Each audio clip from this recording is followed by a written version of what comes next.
My name is Elena Martinez, and I'm about to tell you how winning $70 million nearly destroyed my life before saving it. At 36, I thought I understood the people closest to me.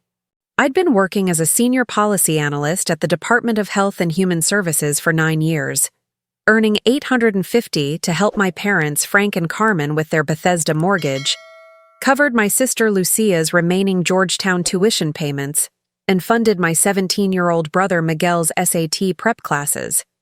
This wasn't charity. It was love in action, or so I believed. I took pride in being the successful daughter who could ease everyone's burdens, never questioning whether my worth was measured by my wallet rather than my heart. January 15th, 2024, changed everything with 6 little numbers. My best friend Sophia and I had grabbed lottery tickets after our weekly yoga class, a silly tradition we'd maintained for years. "When I win millions, I'm buying a vineyard in Sonoma," she laughed, selecting her usual birthday combination. I chose randomly 07, 23, 41, 58, 62, Powerball 18. The next morning, sipping coffee in my kitchen while reviewing policy briefs, I decided to check the numbers online. My hands began trembling as I matched each digit. All 6, $70 million. After federal taxes, 24%, and Virginia state taxes, 4%, I was looking at roughly $45 million, more money than I could comprehend. The first person I called was Sophia, who screamed so loudly her upstairs neighbor banged on the floor. Her genuine joy for my fortune, without a hint of jealousy or expectation, should have been my first clue about what was coming. "Elena, this is incredible." "But honey, don't tell anyone else yet," Sophia warned, her marketing background kicking in. "Money changes people in ways you can't predict, even family. Give yourself time to think through how this affects your relationships." Her words planted a seed of doubt that grew into full-blown paranoia over the following days. I'd always been the giver, the problem solver, the reliable one who handled everyone's emergencies. Now I had enough money to solve every problem my family had ever mentioned, but Sophia's warning echoed in my mind. What if people started loving my bank account more than me? What if my fiancé Marcus suddenly became more attentive for financial reasons? What if my family's affection was somehow tied to my ability to provide? The possibility terrified me more than being broke ever could have. For 4 years, I'd been engaged to Marcus Williams, a marketing coordinator at a mid-sized firm who earned about $42,000 annually. He was charming, reliable, and seemed content with his modest career trajectory. We'd planned a simple June wedding, nothing extravagant, but beautiful enough to mark our commitment. I'd always covered the larger expenses without thinking much about it: dinner dates, weekend getaways, wedding deposits, his share of couple activities when money was tight for him. After all, I earned more than twice his salary, so it seemed natural. But now, staring at my lottery confirmation email, I wondered, did Marcus love Elena Martinez, or did he love the financial security I represented? Was I a beloved partner, or simply a convenient provider? The question haunted me for weeks, growing stronger each time he casually mentioned how my stable government job made him feel secure about our future. The plan that emerged from my anxiety seemed both rational and terrifying. I would test everyone's love by temporarily removing what I'd always given: financial support. I'd claim unexpected medical bills had drained my savings and see who offered genuine help versus who turned cold. The lottery ticket would remain my secret, hidden in a safety deposit box I'd rented specifically for this purpose. For the next 4 months, I would discover who loved Elena, the person versus Elena the bank account. Looking back, I realize how naive I was to think such a test wouldn't have devastating consequences. But at the time, it felt like the only way to protect both my heart and my fortune from people who might not deserve either. As I prepared to execute this experiment, waves of anticipation and dread crashed over me daily. Part of me desperately hoped everyone would pass with flying colors, that my family's love was truly unconditional and Marcus genuinely wanted to build a life together regardless of financial circumstances. But another part of me, the part that had always felt more valued for what I could provide than who I was, suspected I was about to learn some soul-crushing truths. The winning lottery ticket represented ultimate freedom.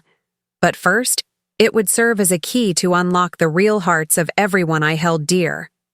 I had no idea that 4 months later, this test would culminate in the most humiliating and ultimately liberating moment of my life, revealing truths that would force me to rebuild my entire understanding of love and family. The irony wasn't lost on me that I was about to pretend poverty while sitting on a fortune larger than most small-town budgets.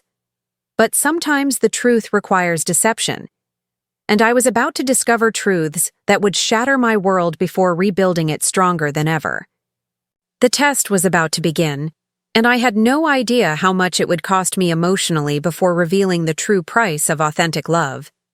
What happened next would teach me that the most expensive relationships aren't always the most valuable ones, and sometimes the greatest gift money can buy is the truth about who deserves to share your life.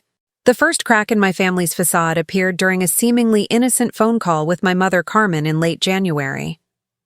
Sitting in my living room after a particularly stressful day at work, I delivered my carefully rehearsed lines about unexpected medical expenses draining my emergency fund.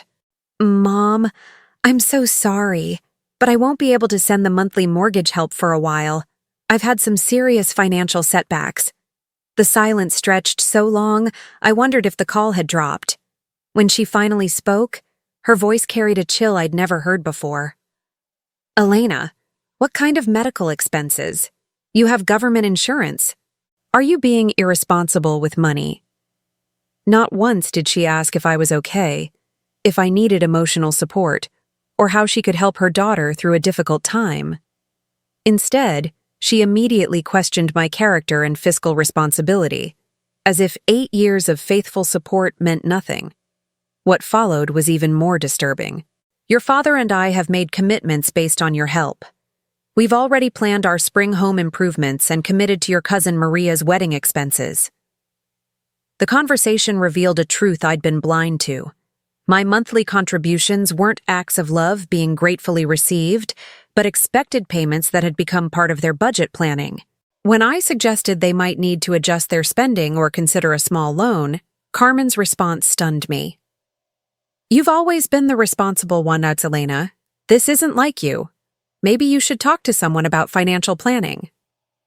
The implicit accusation that I was lying or had somehow become incompetent cut deeper than any stranger's judgment could have. This was my mother, questioning my integrity rather than offering comfort during what she believed was a crisis. My sister Lucia's reaction was swift and brutal. When I called to explain that I couldn't cover her final semester's remaining costs, she didn't even let me finish my explanation. "Elena, are you serious right now? I have 4 months left until graduation. You can't just abandon me when I'm this close to finishing." Her voice rose to a pitch that made me pull the phone away from my ear. "Can't you take out a loan or use credit cards? Put it on a payment plan? This is my future we're talking about." The entitlement in her tone was staggering. Never once did she ask what financial emergency I was facing or offer to find alternative solutions like a part-time job or student loans. Instead, she immediately expected me to potentially damage my own financial health to maintain her comfort. When I gently suggested she might need to explore student loans like most college students, she hung up on me, actually hung up on her sister who'd been supporting her education for 3 years. 3 days later, Lucia called back with a prepared list of solutions for my problem, all of which involved me sacrificing more to maintain her lifestyle. So you could sell your car and take the metro to work. You could move to a cheaper apartment, maybe get a roommate. You could ask for an advance on your salary. Each suggestion revealed how little she understood about adult financial responsibilities, or how much she'd taken my support for granted. The conversation ended with her declaring, "I guess I'll just have to tell my friends that my sister doesn't care about my education anymore." The manipulation was so blatant it would have been laughable if it hadn't been so heartbreaking. This was my little sister, the girl I'd helped with homework and cheered on at high school graduation, now treating me like a personal ATM that had malfunctioned. Miguel's response provided the first ray of hope in an increasingly dark landscape. When I explained my situation to him during our usual Saturday morning breakfast at our favorite diner, his immediate reaction was concern for my well-being. "Elena, are you okay? What happened? Do you need help with anything?" When I described my financial struggles, he listened without interruption, then quietly said, "I can get a job after school. Mrs.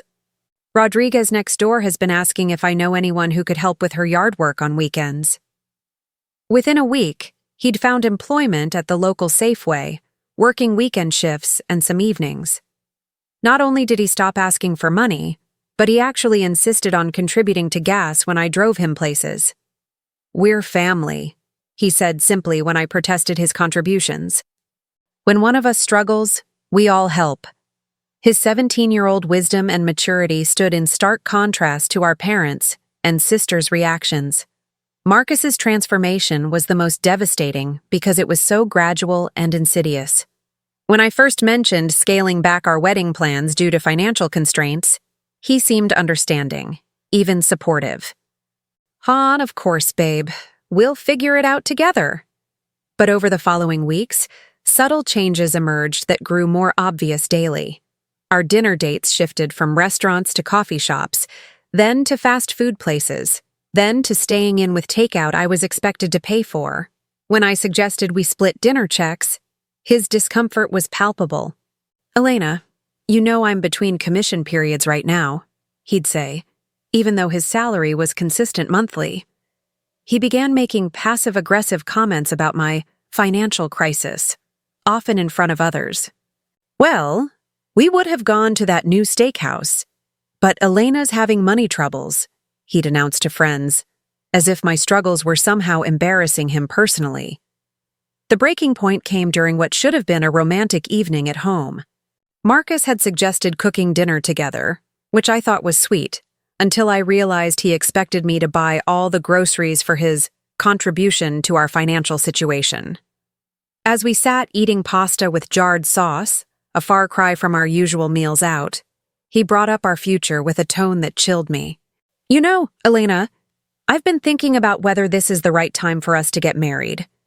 I mean, if you can't even manage your own finances, how are we going to build a life together?" The words felt like ice water in my veins. This was the man who'd promised to love me through better or worse, questioning our entire relationship because I couldn't fund our lifestyle anymore. "Maybe we should postpone things until you get your act together financially," he added, not noticing how his words were destroying something inside me that might never heal. In early April, 8 weeks into my test, I discovered something that changed the entire landscape of my experiment. I was pregnant.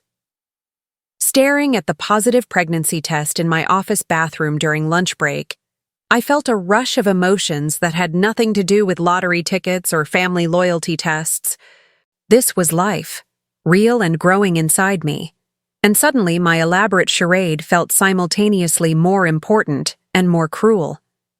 This baby would need a father who loved unconditionally, grandparents who offered support without strings attached, and a family built on genuine affection rather than financial obligation. The timing felt like divine intervention. I now had the most compelling reason to discover everyone's true feelings before my life became infinitely more complicated. But I also felt the weight of knowing that my child's future relationships with their family were being determined by a test they didn't even know was happening. The pregnancy symptoms hit hard and fast, providing perfect cover for my continued financial test. Morning sickness became my excuse for skipping expensive social events. Fatigue explained my reluctance to go out for costly dinners, and doctor's appointments justified my need to save money. But the emotional toll was becoming unbearable as my body changed, and my relationships crumbled simultaneously. I'd lie awake at night, one hand protectively on my still flat stomach, wondering if I was being cruel to my unborn child by allowing this deception to continue. Every harsh word from my family, every cold shoulder from Marcus, felt like poison that might somehow reach the innocent life growing inside me. Yet every interaction also reinforced why I needed to see this through completely. This baby deserved to know who would love them unconditionally and who would only offer affection with strings attached. Sophia remained my only confidant, the sole person who knew about both the lottery win and the pregnancy. During our walks through Rock Creek Park, where we could speak freely without fear of being overheard, she helped me process the overwhelming complexity of my situation. "Elena, you're not just testing them anymore," she said during one particularly emotional conversation. "You're protecting your child's future. Better to know now who will truly support you both than to discover it when you're vulnerable with a newborn." Her words gave me strength when guilt threatened to overwhelm me. She helped me see that learning the truth about my relationships now was an act of love for my baby, not cruelty toward my family. We began planning what we called the Great Revelation, a moment when I would finally tell everyone everything and see how they reacted to their own behavior during my supposed crisis. Meanwhile, my work performance somehow improved during this tumultuous period, perhaps because the stress of my personal life made policy analysis seem refreshingly straightforward. I threw myself into a major healthcare accessibility project that could affect millions of Americans, working late nights and weekends to perfect proposals while my personal world crumbled around me. My supervisor, Janet, even mentioned the possibility of another promotion, praising my recent dedication and innovative thinking. The irony wasn't lost on me that I was succeeding magnificently in my career while my personal relationships disintegrated. With $45 million in my account and a baby on the way, traditional career advancement felt almost surreal. But the work gave me purpose and stability when everything else felt uncertain. Marcus's behavior reached new lows as spring progressed, and my supposed financial crisis continued. He began questioning every purchase I made, from groceries to gas, as if he had appointed himself my financial overseer. "You bought the name-brand pasta sauce?" he asked incredulously during one shopping trip. "No wonder you can't afford to contribute to our wedding fund." His constant criticism was wearing me down physically and emotionally, made worse by the fact that I was dealing with pregnancy hormones and morning sickness. The most painful part was realizing how long he'd probably harbored these feelings without expressing them directly.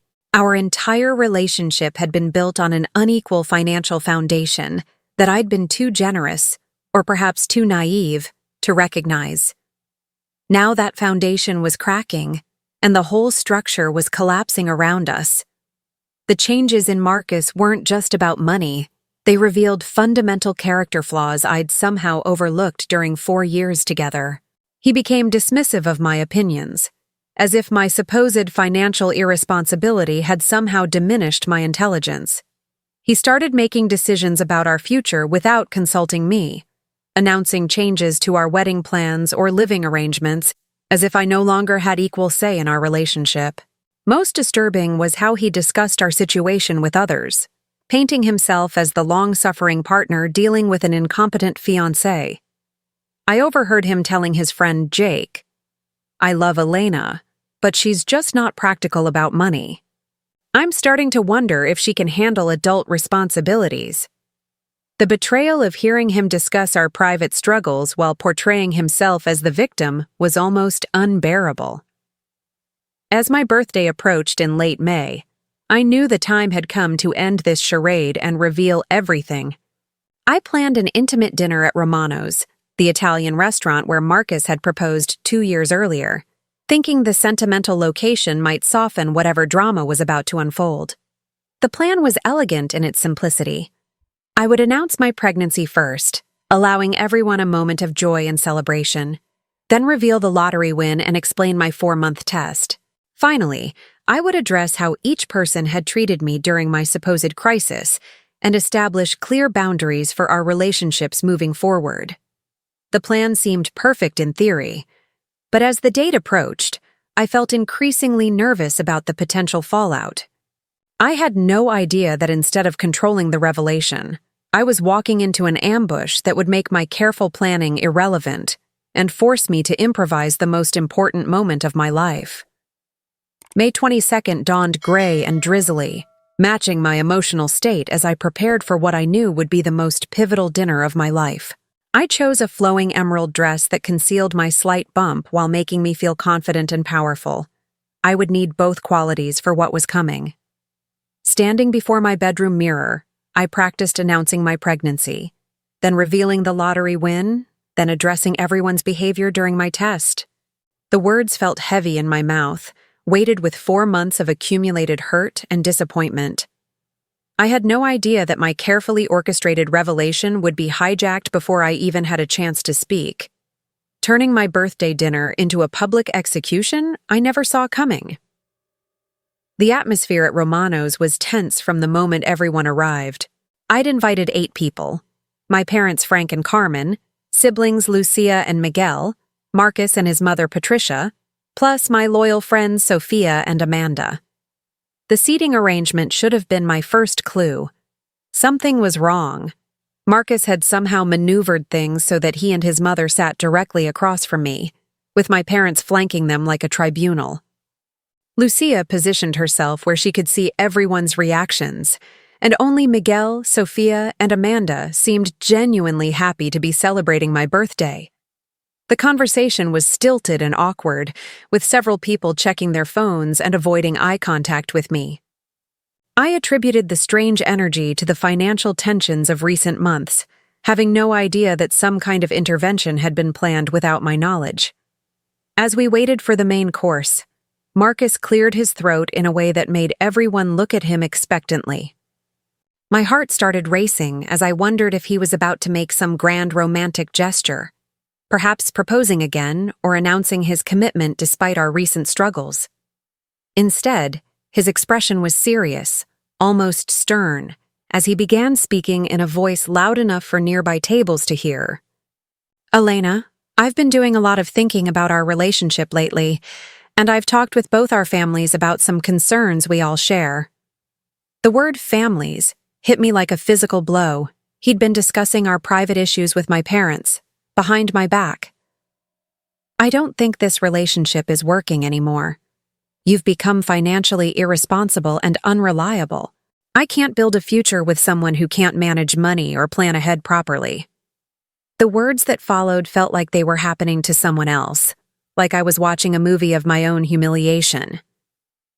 "I think we should call off the engagement permanently," Marcus continued, his voice gaining confidence as he saw the nods of approval from my mother and his. "Patricia and I have discussed this extensively, and we both agree that this is the best course of action for everyone involved." His mother actually smiled and reached across the table to pat his hand supportively. "You deserve someone who can be a true partner, Marcus, not a financial burden." The rehearsed quality of their exchange made it clear this ambush had been planned, probably for weeks. I sat there, 12 weeks pregnant with this man's child, listening to him destroy our relationship while our families nodded approvingly like some twisted version of a Greek chorus. But the real knife twist came from my own mother. Instead of defending me or expressing shock at this public breakup, Carmen actually voiced her support for Marcus's decision. "Mijo, I think you're making a very wise choice. Elena has been behaving very irresponsibly lately, and frankly, I'm disappointed in the woman she's become." The word disappointed hung in the air like poison gas. My own mother was publicly supporting my fiancé and humiliating me on my birthday. Maybe this will teach her to be more mature about money and life. Lucia chimed in with her own contribution to my character assassination. "Marcus, you've been so patient with her. You deserve better than someone who can't handle basic adult responsibilities." The betrayal was so complete, so orchestrated, that I felt like I was drowning in plain sight while people I loved held my head underwater. Miguel was the only family member who looked horrified by what was happening.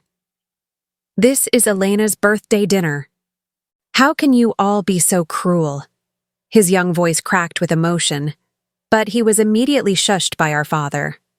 "Miguel, this is an adult conversation about adult problems. You don't understand the situation." But my 17-year-old brother understood perfectly. He understood that the people who were supposed to love me most were publicly destroying me for sport. Sophia and Amanda sat in stunned silence, clearly uncomfortable with the public nature of this execution but unsure how to intervene. The restaurant's other diners were beginning to stare, attracted by the raised voices and obvious drama at our table.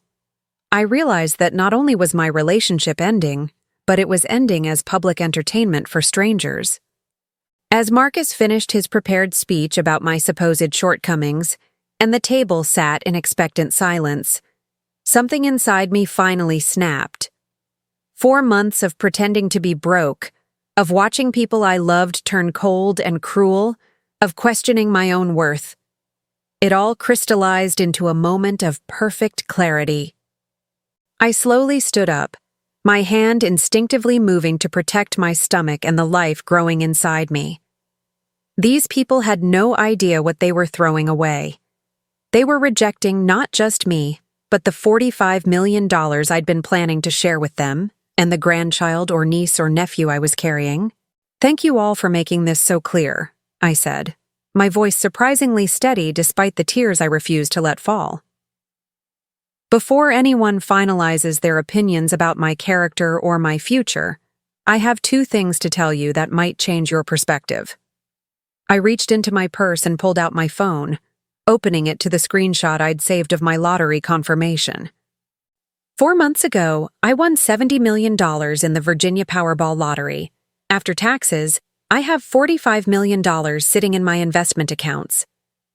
The silence was deafening, so complete that I could hear the soft jazz music playing in the restaurant's background. "And second," I continued, my hand moving visibly to my stomach, "I'm 12 weeks pregnant with Marcus's baby." If the lottery announcement had created silence, the pregnancy revelation created a vacuum. Marcus's face went through a series of expressions so rapidly it was almost comical. Confusion, disbelief, horror, and finally, desperate calculation. You could practically see the dollar signs spinning in his eyes as he processed what $45 million meant, followed immediately by the realization that he'd just publicly abandoned his pregnant millionaire fiancé on her birthday in front of both families. The aftermath of my revelation was unlike anything I'd ever witnessed. Marcus's face cycled through emotions so rapidly, it was like watching a malfunctioning robot trying to process conflicting data. "Elena, you can't be serious about the lottery. That's impossible. You've been broke for months." His voice cracked with desperation as he struggled to reconcile his planned narrative with this new reality. When I showed the table my lottery app with the verified winning numbers and claim confirmation, the silence became so profound that neighboring diners turned to stare. "Baby, why didn't you tell me?" Marcus immediately reached for my hand, his entire demeanor shifting like someone had flipped a switch. "This changes everything. We can plan the most amazing wedding now. And a baby. We're having a baby." The audacity was breathtaking. 60 seconds earlier, he'd called me financially irresponsible and announced our permanent breakup. Now he was calling me baby and planning our future again. My mother's damage control attempt was equally pathetic and revealing. "Mia, you know we never meant anything we said tonight. We were just worried about you. Tough love, you understand?" The lies flowed so smoothly I almost admired her ability to rewrite history in real time. Family always supports family, no matter what. We just wanted to motivate you to be responsible. Carmen's face had transformed from disappointment to desperate affection, as if she could erase the past 4 months with retroactive motherly concern. Lucia jumped in with her own revisionist history. "Elena, I was always planning to get a student job anyway. I never really expected you to pay for everything." The speed with which they were all attempting to reframe their behavior was nauseating, but also illuminating. These people would say anything, believe anything, to maintain access to my newfound wealth, but I wasn't finished revealing truths. Since everyone seems so interested in my financial situation now, let me explain what I've been doing for the past 4 months. I looked around the table, meeting each person's eyes. I deliberately pretended to be struggling financially because I wanted to test who truly loved me versus who loved what I could provide. The words landed like grenades. Every harsh word, every cold shoulder, every moment of abandonment. I remember all of it. And now I know exactly who deserves to be part of my future and my child's life. Marcus tried to interrupt with protests about misunderstandings and stress, but I continued relentlessly. Miguel, you offered to get a job and tried to give me your first paycheck. Sophia and Amanda immediately offered help without being asked. The rest of you treated me like garbage the moment you thought I couldn't pay your bills anymore. The revelation about my test created a new kind of silence, this one heavy with shame and dawning realization. Patricia, Marcus's mother, who had smiled while watching her son humiliate me, now looked like she wanted to disappear under the table. Elena, dear, surely you understand that Marcus was just being practical about your future together. He's always been responsible about money. But her words trailed off as she realized how hollow they sounded. Frank, my father, who had remained silent during most of the evening's drama, finally spoke up. Elena, this test of yours, it wasn't fair. You deceived us. The blame shifting was predictable, but still infuriating. I deceived you? I asked incredulously. I pretended to need the same support and understanding that any family member might need during a crisis. Your responses revealed who you really are when the chips are down. Marcus's desperate attempts to salvage the situation became increasingly pathetic as reality sank in. Elena, please, we need to talk about this privately. Think about our baby. Think about our future. I was just stressed about money. You know how I get when I'm worried about providing for us. He actually stood up and tried to hug me, but I stepped back. Marcus, you don't want a baby with someone you consider financially irresponsible. You don't want to marry someone you think is a burden. You made that very clear just minutes ago. His mother jumped in with her own desperate spin. Elena, honey, Marcus just wants what's best for your family's future. Surely you can understand that financial stress makes people say things they don't mean. The woman who had publicly supported humiliating me was now trying to play peacemaker because $45 million was at stake. Miguel stood up from his chair, his face flushed with anger at the adults around him. This is disgusting. You all treated Elena like garbage when you thought she was broke, and now you're her best friends again because she's rich. That's the grossest thing I've ever seen.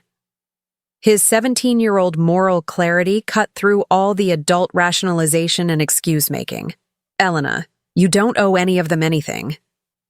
They showed you who they really are. Sophia and Amanda nodded in agreement, looking uncomfortable with the obvious gold-digging behavior surrounding us. The contrast between the people who had supported me during my supposed crisis and those who had abandoned me couldn't have been more stark. You're absolutely right, Miguel, I said, feeling strength flow through me. They did show me exactly who they are, and I believe them. I pulled out my phone again and opened my banking app, showing them the actual account balance that proved this wasn't some elaborate joke. Since everyone's suddenly so concerned about my financial planning, let me share what I had originally intended to do with this money. I looked around the table systematically. I was going to pay off Mom and Dad's mortgage completely and set up a generous retirement fund. I was going to establish college funds for Miguel and any future grandchildren. I was going to invest in Marcus's career, maybe help him start his own business. I was going to take the whole family on a European vacation next summer and buy a beautiful house where we could all gather for holidays. I paused, watching hope bloom on their faces before continuing with steel in my voice. But now I know exactly how conditional your love is. So instead, my money will go to the people who showed me genuine love when they thought I had nothing to give. The final moments of that dinner were a masterclass in human nature at its most revealing. Miguel, I said, turning to my baby brother with genuine warmth, you're getting everything I planned for you and more, because you're the only family member who showed me real love. Sophia and Amanda, I'm paying off your student loans and buying you both cars as a thank you for being true friends. Then I addressed the others with ice-cold finality. As for the rest of you, you'll receive exactly what you offered me during my supposed crisis. Nothing. The grandmother who supported publicly humiliating her pregnant daughter won't be part of her grandchild's life. The fiancé who abandoned me on my birthday will be dealing with my lawyers for custody arrangements. And the parents who called me irresponsible and disappointing can handle their own mortgage payments from now on. I placed money on the table to cover the entire dinner bill, one last gift to people who would never receive another. Congratulations, everyone. You've successfully tested yourselves, and most of you failed spectacularly. As I walked out of Romano's with Miguel, Sophia, and Amanda, I felt lighter than I had in months. Behind me, the sound of chairs scraping and desperate voices calling my name filled the restaurant, but I never looked back. I'm writing this from the nursery of my new home in Great Falls, Virginia, watching my 3-month-old daughter Sophia Elena sleep peacefully in her designer crib. The house is a stunning colonial with 5 bedrooms, a pool, and enough space for the family I'm carefully building based on love rather than obligation. The walls are covered with photos of the people who truly matter. Miguel at his high school graduation where he was valedictorian, Sophia and Amanda at various celebrations, and countless pictures of Sophia with her doting uncle and honorary aunts. These faces represent real love, the kind that doesn't fluctuate with bank account balances or demand payment for affection. The lottery money has been a blessing, but the real treasure was discovering who deserved a place in my carefully curated new life. The legal aftermath was swift and satisfying. Marcus attempted to claim parental rights while simultaneously arguing he'd been emotionally manipulated by my test, apparently unaware that these positions contradicted each other. His lawyer quickly advised him to accept the generous supervised visitation arrangement I offered, rather than risk losing all access through a messy court battle. He pays no child support, a condition I insisted on to prevent any future claims on my lottery winnings. His attempts to date women in his financial bracket have been unsuccessful, probably because they lack the government salary he'd grown accustomed to. His mother, Patricia, still sends birthday cards to Sophia, which I filed directly in the trash, unopened. My parents and Lucia mounted an 8-month campaign to win me back that ranged from pathetic to infuriating. Carmen showed up at my old apartment with homemade tamales and tears, claiming she'd been protecting me from making poor financial decisions. Frank actually threatened legal action, suggesting I was morally obligated to help family members who had sacrificed for my upbringing. Lucia's approach was more creative. She started a social media campaign about sisterly love and family forgiveness, apparently hoping public pressure would shame me into funding her graduate school plans. When none of these strategies worked, they hired a lawyer to explore whether they had any legal claim to my lottery winnings. The consultation ended quickly when they learned that adult children have no legal obligation to support their parents, regardless of previous generosity. Miguel, now 18 and thriving at the University of Virginia on a full scholarship I established, calls me twice a week just to share his life.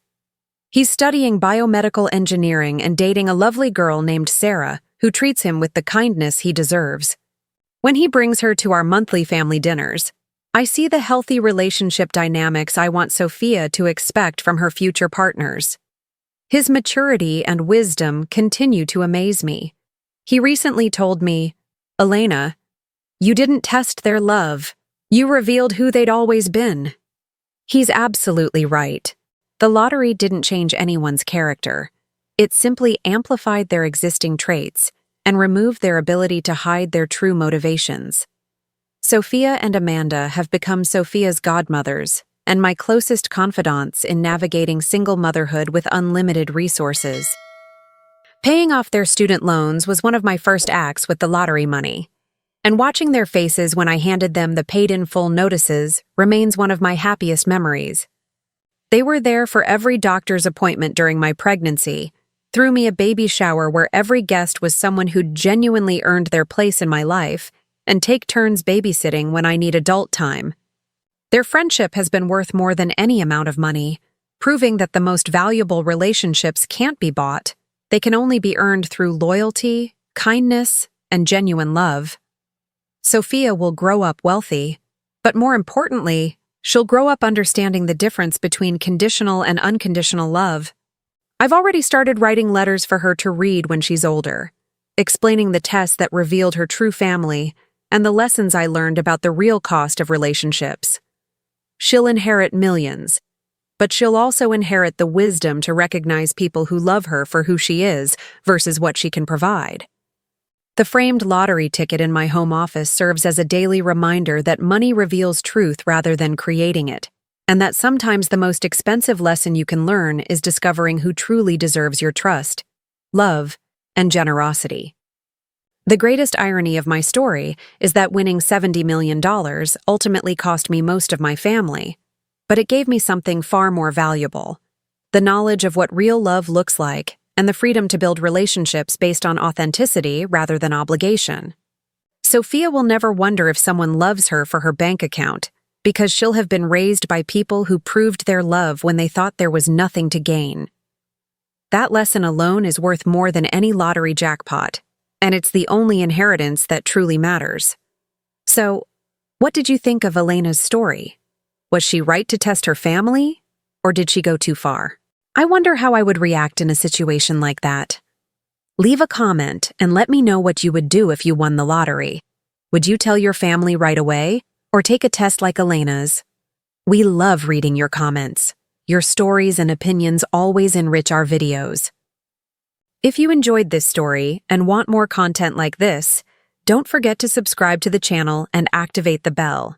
That way you don't miss any of our incredible stories we post every week. And look, there's another must-see video waiting for you. It's a story that will leave you speechless. Click through and I'll see you there.